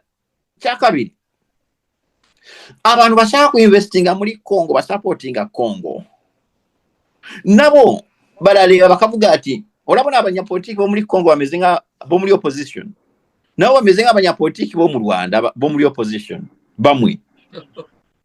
Ntaho batandukaniye. Ikintu kimwe mu bintu tutazi twebe njyewe ntabwo nakwesha muri kategori y'abanyapolitiki bo muri opposition. Ariko abanyapolitiki bo muri opposition ni benshi ntaho bazi politiki. Uti gute? Umuntu wazi politiki mpuzamahanga sasa hivi wayimasterinze ashobora kuba akivuga politiki y'amoko mu Rwanda. Ubona byacyamo? Ubona hari igihugu gishobora gusupportinga wowe Sarije kugenda kuba perezida mu Rwanda ukivuga ko wowe ubwoko bwawe buri entitled kuri iki n'icyo mugiye kwisubiza igihugu? Ubona hari igihugu gishobora gusupportinga bazi neza amateka? Ariko abanyapolitiki bo mu Rwanda benshi bo muri opposition ikintu cya mbere barimo ni ibi byavuga byabo tuntu twacu twashaka kwisubiza dushaka kabaza ati ariko mwebwe muzi politiki mpuzamahanga wegeze. Cya kabiri, reka tugarukira bazavuga ko turagiye ko mu bintu by'abanyapolitiki tubyihorere nta bari byo byatuzanye. Abanyapolitiki bo muri Congo nabo bo muri opposition bakaza ati ntabwo dushaka ko ubucuruzi bwacyo bukire bwacyo bujya mu maboko y'abazungu. Iyo niyo genocide mu bantu opposing Tshisekedi. Kandi iki kintu nta kwanza uretse ko kitari na possible kitari practical ntawe ugihuye na politiki mpuzamahanga. Amabuye ntawo bayashira ku meza ukayarya. Koresha bafite ama factory we cyane. Bumvise ko abanyapolitiki bo muri opposition batashigikiye ko bakora partnership n'ibyo bihugu, ubona bashobora kuba supporting. No kuvuga ngo bazababwira ati Tshisekedi wowe komeza no shaka ufate indi myaka magana. Kubera ntabwo turabona umunyapolitiki ohagarariye iyo politiki egezeho. So navuze ngo abanyapolitiki bo muri Congo bo muri opposition basa neza n'abanyapolitiki bamwe bo mu Rwanda bari muri opposition kubera batazi aho politiki yageze kandi barize. Ariko tekereza umuntu wize ugifite na courage na guts zo kuba ari mu kwefuruguta mu bintu by'amoko, uyu muntu na diploma yabonye agombye kuyivanwaho ntacyo mumariye. Sasa Kagame ahaye ibikorwa bye nibyo biba justification Tshisekedi ko yongera imyaka, kandi ni nabyo biha aba ebihugu biri byo hanze bikorana na Congo impamvu zo gusupportinga Tshisekedi ko yongera imyaka. So niba hari umuntu uri promotinga ko imyaka ya Tshisekedi yakwiyongera ni Kagame, ni uwa mbere. Iyo Kagame ahambira ebi akavuga ati reka twicarane n'aba bazungu na DRC tunegosie exit yanjye ngende mu mahoro, byananiye byanze reka ngende byebura ngume mu Rwanda. entambala ekalangira Kisekedi ayita omunsi okurikirawo Kisekedi ayita abwira abazwa ati kuki odashyiraho amatora ahantu hose. Argument ye yabeyinduse obusa. So hari politics eri muri iyi ntambara ishobora no gusobanura impamvu omunsi bafashe hano bafite ibikoresho biri superior ariko gasanga bahavuye n'inkonanyi zikajyayo zivuga ngo twarwanye twabavanye. Oya ntabwo babavanyeho, ni politiki bari kubakina. Professor ukiraho kuko ubaye nk'uko muza ku kintu kandi nacyo kiri mu byo abantu babaganiraho kandi mba numva ari ngombwa, ikintu kivuga ngo Kagame ntashobora gukomeza kurwana muri Kongo kuko ntafite minzi, ntafite amafaranga, intambara irahenda. Iki kintu kubera iki tumaze igihe tukiganira ariko we adahagarika? Abantu baravuga bati eske Kagame akura amafaranga atuma abasha gukomeza kubona ibikoresho birwana muri Kongo? Cyo ndizera ko wenda uza kugakomozaho nubona kanya. Ikintu cya politike nacyo waruvuze nicyo kirakomeye. Intambwe Tshisekedi yateye noneho wabonye ko kuwa gatanu yahuye n'abihaye Imana yemera yuko agiye gufungura ibiganiro bya dialogue mu bakongomani ngo kugira ngo barangize intambara mu burasirazuba bwa Kongo. Ubundi yari yaranangiye avuga ati nta dialogue igomba kuba hagati y'abakongomani bo muri opposition. Ingendo za President Tshisekedi mu Burundi, muri Angola, i Brazzaville, Afrique du Sud, SADC hose n'ahandi hose baramubwiraga bati fungura ibiganiro uganire na opposition, mwunge ubumwe, mugire umwanzi umwe. Iki kintu cyo kuba yemeye ko ibiganiro bigiye kuba hagati y'abakongomani kugira ngo barangize intambara mu burasirazuba bwa Kongo, abakongomani bafite ibirwanisho bo bazisanga mu meza y'ibiganiro. Ni ibintu abantu bibaza, ntabwo nzi uko bizakora, ariko yemeye kushaka kurangiza intambara hagati y'ibiganiro. Ese ntabwo yatera intambwe akavuga ati nanga Joseph Kabila, abakongomani mutare abanyarwanda nimuze muganire natwe turangize ibibazo dufitanye nk'abavandimwe? Iki kintu cy'ibiganiro ujyande aya mahirwe? Reka dufate tusubire mu cyaro cyo mu Rwanda. Ufite inzu y'ibyatsi kera, umuriro uri guturuka ku muturanyi ugana ku nzu yawe. Ushobora kubwira abaturanyi ati munyeworereka njyewe ndabirangiza iyi nzu ndayizimya. Ntabishoboka kubera ko umuriro ni mwinshi over area. Ariko iyo ari umuriro uri kwaka uturuka muri shambure yawe, ushobora no kubwira ati yewe mumwihorere ndawuzimya ndawushoboye, ukagenda ukajyana amazi ukawuzimya. Ni situation Kabila Tshisekedi yesanzemo. Yari kwemera gute kuvugana n'abamurwanya mu gihe abamurwanya baturuka hanze kandi aho baturuka bafite ngufu? Amaze kubona icyizere ko Kagame bagiye kumushyiraho amapingo, amaze kwezera ko Uganda ezafukama. Noneho ugomba kumenya muri politiki na psychology. Politiki na psychology birajyana. Muri kamere yacu nta muntu ushaka kuyasosiya ku muntu utafite cyo amurusha cyangwa bangana. Ni kamere yacu. Abasociologists barabizi, abapsychologists barabizi. Nta muntu muri kamere yacu ushaka kuba associated no muntu ari munsi ye. Sasa ezo groups z'abakongomani Kagame abesha akoresha. Igihe cyose Kagame yaba muri peri, Kagame yaba avuyeho, nta bazasociatinga na Kagame, bazajya kuwo afite ngufu ni leta ya Kongo. Ahubwo ikibazo cyacu cyari kuba ateske leta ya Kongo ifite zihe ngamba zo kukomezana power kuba stronger than abaturanyi.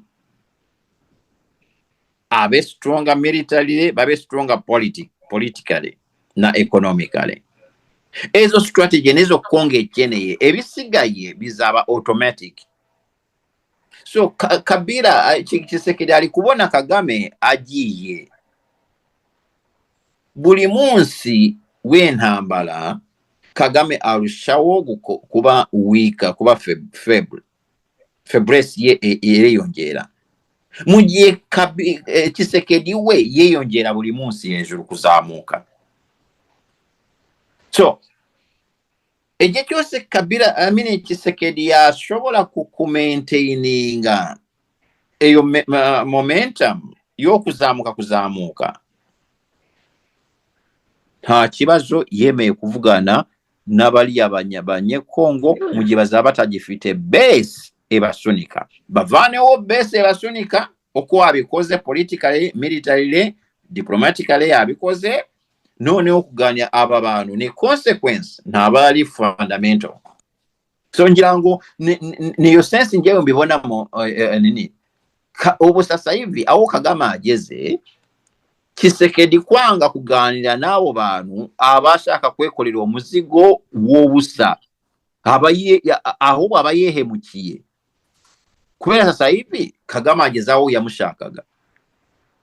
Amaze kubona ko n'abantu bakorera Kagame batangiye kunegosiya na Tshisekedi bavuga ati murabizi reka tuwe buto, kubera engufu abarushe engufu na resources. Ngira ngo niyo sense ngewe mbibona musenzi uko abandi babibona, ariko ngewe mbibona muri iyo sense. Professor ntabwo uri kure, kandi ni nabyo abantu bavuga bati ubundi abakongomani bari mu bice bitandukanye, kuba opposition ishobora kwicarana n'umukuru w'igihugu bakagira ibyo bumvikanaho. Ibyo batumvikanaho wenda magingo ya no itegeko nshinga no kuzakoresha referendum kugira ngo abe yakomeza muri zindi manda, bati ibyo tubishyire ku ruhande tuganira ibibazo bituma intambara ihari, kandi dufite umwanzi umwe. Ba Martin Fayulu nibyo bavuga na bagenzi be. Moise Katumbi ntabwo nzi niba zabyitabira, namubonye yibereye mu mupira w'isi ejo ari muri Miami yaje kureba nyine Coupe du Monde, we anibera no muri Amerika. Andi bakongomani bawupuza ntabwo nzi icyo batekereza cyane, ariko ndavuga abamaze gusinya cyangwa iriya platform ya C64 baravuga bati tuzaganira ku kibazo cy'intambara nk'abakongomani nk'uko Cardinal abisobanura. Ariko karakantu nakubajeje kabavuga bati Kagame akuraho ubushobozi bw'amafaranga, ni ibirombe bya Kongo gusa cyangwa hari ibihugu bigitanga inkunga kuri Kagame? Oya nta mpamvu yo gutanga inkunga kuri Kagame. Kagame ameze nka wa mukobwa mwiza cyane yabenze abagabo muri ashiri muri stage ya 20, imyaka 20, 28, 29, ageze muri mu myaka 38.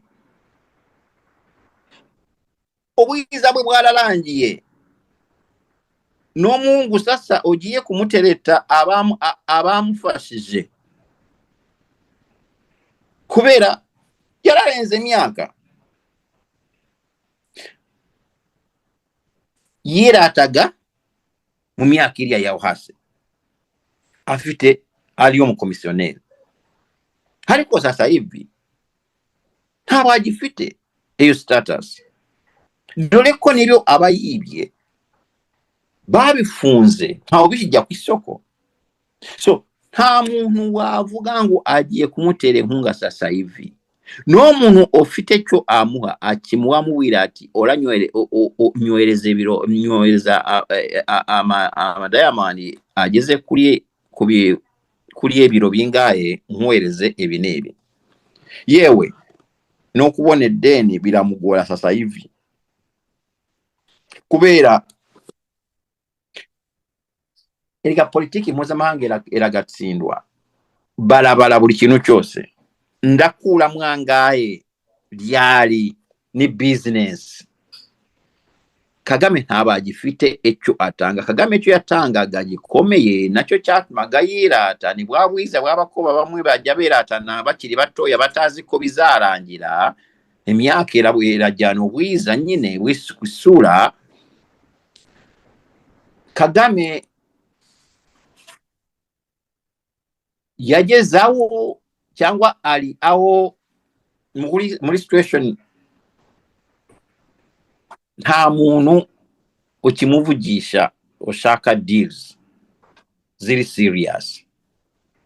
bitavuze ko atabona atagifite ebisuma ariko nibyo bike bigera bigabanuka buri munsi bivuga ati nyohereze ibiro 10 nanjye nkohereze imbunda izinezi cyangwa ngukorera ibi nibi. So uko ubushobozi bwe bwo gutanga ibiro by'amabuye bugenda bugabanuka ni nako abamuvugisha bagabanuka, kandi ibyo biri kuba buri munsi kubera ziriya intambara bamufunguyeho za politiki, diplomasi, ekonomike byose baramufungiye kugeza naho bamufungiye uruganda rwa gold ye bakarufunga ati ntabwo ushobora kugura gold yavuye mu Rwanda. So yes, aracyafite aba bantu ariko webaze abantu bake yafite bazamugumaho kugeza ryari mu gihe yo Kongo eri gufungurira bose ebabwira ati muze dukore business ziri serious, poliya mwehorere nta kintu wafite twebe turabifite. So iyo niyo paradox ya Kagame, kandi akanagira ibyago kubera imitwarire ye erega gutakaza Amerika mu ntambara emeze kuriya ni nka kwiyahura, kubera yo Amerika egushizeho ezo za sanctions turi kubona, biba bivuze ko n'ibindi bihugu bigiye kugutinya n'ayandi ma associations ayandi bigo by'ubucuruzi biya byazaga bikakubwira ati tuhereze ebiro bingaye tukukorera ibi n'ibi, nabyo bihita biguhunga. Kubera iki? Amerika niye controllinga omuyoboro w'amafaranga ku isi hose. Amerika nta kigo na kimwe gishobora kunyuza amafaranga muri SWIFT mu gihe kitubahiriza amategeko ya Amerika. Kugushiraho sanctions za Amerika, buri kigo kigiye gukora the business nawe kigomba gukora icyo twita due diligence. Due diligence aho ngaho so ntabwo nshaka guca mu ijambo kuko arimo gusobanura ibintu byiza ariko bifitanye isano n'icyo Global Witness yerutse gusohora icyegeranyo cy'urutonde y'amakompanyi mpuzamahanga akomeye y'Abanyamerika, y'Abashinwa, y'Abanyaburaya. Navuga nka Tesla, General Motors, Toyota, Samsung, Apple, Microsoft, Amazon, Intel, Sony, LG, Ericsson. Ibi ni ibigo bigura amabuye yose ava muri Afurika cyane cyane muri Kongo. Ntabwo nzi ko bayagura direct kuri Kagame, bashobora kuba bayagura mu aho Kagame yajyana kuya stocking mu Barabu. Pardon? Yes, nibyo wakomeza nicyo nagira ngo nkubwire ayo makampani y'Abanyamerika. Noneho ayo makampani ikibazo cyayo yo bamaze gushiraho sanctions nk'izo Amerika yamushizeho, kirazira ko company ekorera muri Amerika cyangwa ifanye isano muri Amerika ya violating ziriya sanction, icyo gihe neyo company bayifatira sanctions nayo. So kuba umunsi Amerika yamuhagukanye niwo munsi Kagame yagize ibyago. Noneho ushobora kuvuga ati na UN nayo yamuhagukanye. UN ibintu bya UN nabyo ntogire ngo byo biroroshe kubera muri due diligence nacyo ni ikintu cya mbere ni ikintu cya kabiri bacekinga. Urabanza kucekinga se Amerika ifitanye hari ikibazo na Amerika muri iyo business bitabiza muri system at UN system. European Union nayo mu minsi ya vuba na European Union ezakanira Kagame kubera iki? European Union egombe kusupportinga Amerika. Cya kabiri ebye bihano bya UN ne bihano byavuye mu Bafaransa. Neba Abafaransa bemeye ko ibi bihano binyura muri UN, no kuvuga ngo no muri European Union ebye bihano tuzabona ibihano bikabije bikomeye cyane birutaho kubera ibihano bya UN bigaragaza uruhande umusimamo w'Abafaransa. Nukuvuga ngo Abafaransa bagiye nonewo cyangwa bari mu nzira yo kusapotinga ebihano bikomeye muri European Union, kandi Amerika egiye kumwongera ebihano. Nacyo twavuze hariya muri Congo, gufata ahantu ikayita yegendere kava inkotanyi zikafata zikanakora ibirori. Bose Amerika, Congo ntabefite nyungu mu kurakaza Amerika. Uze cyo bivuze kuba superpower yabahaye umunsi wo kugenda mukanga superpower nka Amerika mukanga kuyumvira. Akahugu nka Amerika, nko Rwanda rugahoza Amerika, Amerika isaba efukamyati wagize amasezerano. Congo eshaka ninka umuntu ufite gisebe wo kamongeramo umunyu. So ibi bintu byose byo gutinze intambara no kuva mu bice bakabifata, bazi neza ko bafite ibikoresho binabirenze byo Rwanda. Hari n'uburyo bwo kurakaza, bwo gushira umunyu mu gisebe cy'inkotanyi. Finished. Professor, aho rwose ndita koro nawe kuko analize zawe ndazumva, ariko nk'umuntu wibaza ati nibyo uradusobanurira uko Amerika irimo gutangatanga Kagame, za sanction, inkiko mpuzamahanga ku madira arimo gusinywa cyangwa i partnership ya economy, uti ni ibintu bizakora Kagame yavuyeho, ni ibintu bya CPGR, turabyumva neza. Hano abantu bakibaza ati gute Amerika isanction u Rwanda yarangiza nayo igasinya amasezerano nayo. Hari iriya deal ya migration, kohereza bimukira birukanywe hano kujyanwa mu Rwanda, muri Uganda, hari no muri Congo Kinshasa. Ibyo bigo bitatu Amerika yagira amasezerano nabyo ko abimukira Trump yirukanye bajyanwayo, harabagejwe mu Rwanda.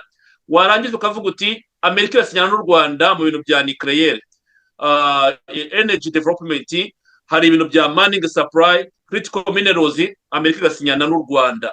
Ariko mu mboni yawe uko nabyumvise kugira ngo batwumva nabo babyumve, iyi ni imishinga a long term, wenda kuri new regime yabiriho mu Rwanda, kubera ko arimo gusinya imishinga uyu munsi n'aba basogosi bicanye n'aba abantu bakagana.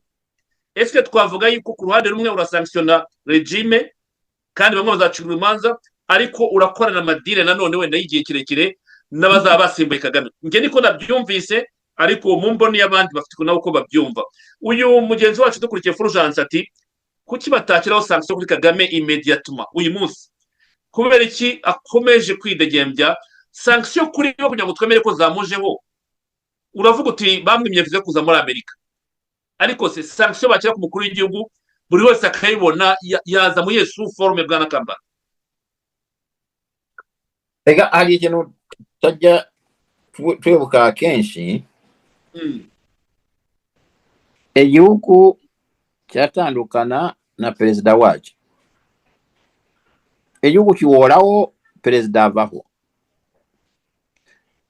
Dusubiza amaso inyuma, Amini basinyanye amasezerano n'abazungu kugeza n'intambara egeze muri Masaka, kandi abazungu aribo basupportinga iriya ntambara.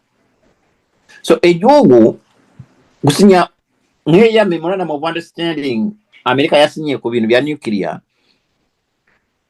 ezo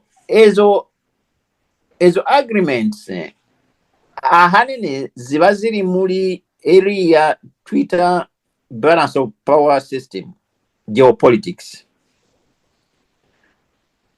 Muyeyo kuresinga geopolitics kugira ngo utaguma munsi y'amazi, hari amasezerano ugomba gusinya.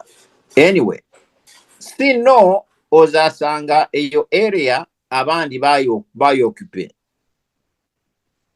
Wese mwanya wa perezida wa Amerika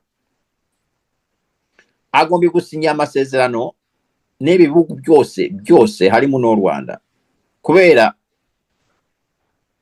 ntabozareka igihugu nk'u Rwanda ngo kigende cyo gikora amasezerano na superpower omwe, tuvuge Uburusiya gusa. Nawe mugomba kujyayo muka occupying some space kugira ngo muhangane neza muri balance of power system mu karere. So tugomba gutandukanya strategies zo guhangana muri geopolitics kuri ebibugu biyoboye isi n'urukundo cyangwa no gukunda perezida.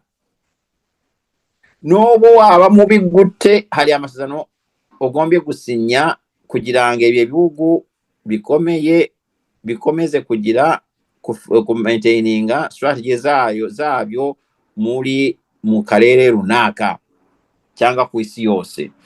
So gusinya ebyo bintu ntabo bivuze, yewe bashobora kuba banazi umunsi bazakumena agatwe, bazi ko bazakumena kuwa gatanu, kuwa gatatu mugasinya amasezerano, kandi amasezerano aba valid, aba committed igihugu cyose mu bihe bizaza.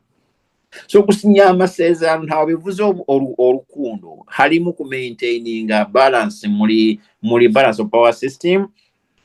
Nabyo ngira ngo Kagame ajya yebesha rimwe na rimwe ngo kubera hari abazungu bagiye bagasinya amasezerano runaka ngo noneho yagarutse yakomeye. No, u Rwanda ruzahoraho, abantu bakora politiki mpuzamahanga bayizi, bazi strategy zabo zo ku maintaininga balance of power system. Hari igihe balance of power system gusaba gusinya igihugu n'igihugu cyo mu dictator mugiye kuzarasa tomorrow, ariko uwo munsi mugakora amasezerano. So ebyo tugombye kubyibuka toujours. Auti Professor Kambanda, Kagame bazamufatira ryari? Ebihano biri personal bimugeraho. yes, Ariko se umuntu bafatiye ibihano bakamwambura za kampanye ze, bakamwambura amafaranga yari afite muri za offshores, amafaranga yari afite muri za offshores barayafatiranye kubera ziya sanctions. Amafaranga yinjizaga nk'umuntu Kagame anyuza muri ziya za kampanye ze zarafunzwe. Amafaranga yinjizaga nk'umuntu abinyuza muri ziye nganda ze za Diamond barazifunze. Kere Kagame ibintu wakora araninga nka Rwanda nka a person, an individual. So yo funze ibintu byinshi, yo bifunze hariya obo funze Kagame nk'umuntu. Sanction cyangwa igihano gikomeye. Professor Kambanda, sorry umbabarire, iyo uvuga ngo barabifunze ni wowe ubizi, ariko se undi muntu ashaka kubiverifya ate kugira ngo avuge ati nanjye nabibonye? Wowe urabizi kuko hari domain ukoramo wenda zigwa amakuru. Ubu hari ahantu wabaza uti hari konte za offshore za Kagame zafunzwe, ukabona evidence kuri wowe kubera ko bashaka kujya no muri urwo rukiko ushaka kuba ufite amakuru, ariko undi muntu ari wowe yabimenya ati, yabibona ati? Yesu yarabikemuye. Yaravuze ati mwebwe ndababwira muri Proverbs mukabimenya kubera ko Imana yabahaye ubushobozi.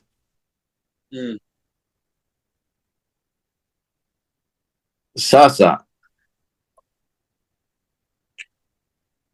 hari ibintu bimwe bigoye no gusobanurira kwa kundi Yesu yabibonye, bigoye no gusobanurira abantu bamwe muri categories zimwe kubera nta babikeneye, nta babyitayeho. Icyo umuturage w'Nyamasheke akeneye no kubona ibiryo kuri plate ye, no kubona agafaranga ashobora kujya kuri bank akiguriza akubaka.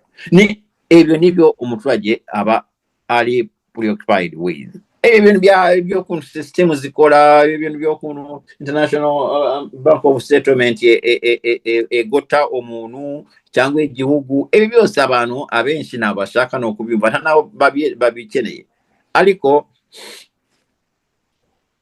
SK engufu Kagame yagiraga nizo afite today? Ese Kagame wajyaga ababwira ko agiye kubicya cause azabicya ne gute atangiye none wowe kuvuga ko atinya ko bagiye kumwica? ni gute Kagame yazaga akavuga ati ndabafunga nzabamara, noneho niwe uri kuvuga ati nebwire ko atari banyuma bamfunze batazongera kumfunga bande? Ni gute Kagame wazaga akabacecekesha aribo babwira ati ningewe basigaye bacecekesha noneho ntabwo nkivuga? Ni gute Kagame wirwaga avuga genocide noneho akajya akababwira ngo iyo twabwiye genocide ntawe wakibyumva? Ni gute Kagame wirwaga ababwira genocide y'abanyamurenge noneho akaza akaboroga imbere yanyu ati noneho niga abanyamurenge ntawe bagishaka kubyumva? Ni gute Kagame buri muntu wese yashaka kujya nabi yamwitaga FDLR, noneho akaba ari we uza kubabwira ngo nta muntu ushaka kumva ikintu cya FDLR? Sasa ibi bintu neba ukeneye ibindi bimenye nebe bitahagije kukwereka, no kuvuga ngo wenda Imana reka tuyihe chance zakora ibitangaza kwa kundi Thomas yari yanze kwemera, none Imana ikamukorera igitangaza ikamwereka urubavu rwa Yesu. Abagitegereje urubavu bashobora kuzarubona, ariko ntabwo tuvuga ko hari garanti yo ko bazabona urubavu. Ariko bari abapita bo bari barabyemeye kera ati yazuse nta kindi. Thomas we ati nshaka kubona urubavu nkoreho. No kurutandukana abantu batandukana, hari abasaba urubavu kukoramo, hari nabo tarusaba. Ariko abasaba urubavu kurureba barukoreho mbere yo kubabona urubavu bibaze ibyo bibazo. Umuntu wahoraga atubwira ko azatumenagura, kuki asigaye ari we otakamba ko bagiye kumenagura? Ibi bibazo byose basubire inyuma babyibaze, wazasanga nabo bageze kuri iyo conclusion. No kongewe mbibona. Ndagira ngo tugane ku musozo w'ikiganiro cy'uyu munsi, kuko benshi mugiye kureba umupira w'amaguru finali ya Coupe du Monde. Ubwo rero twabareka kugira ngo murakoze mujye kureba umupira.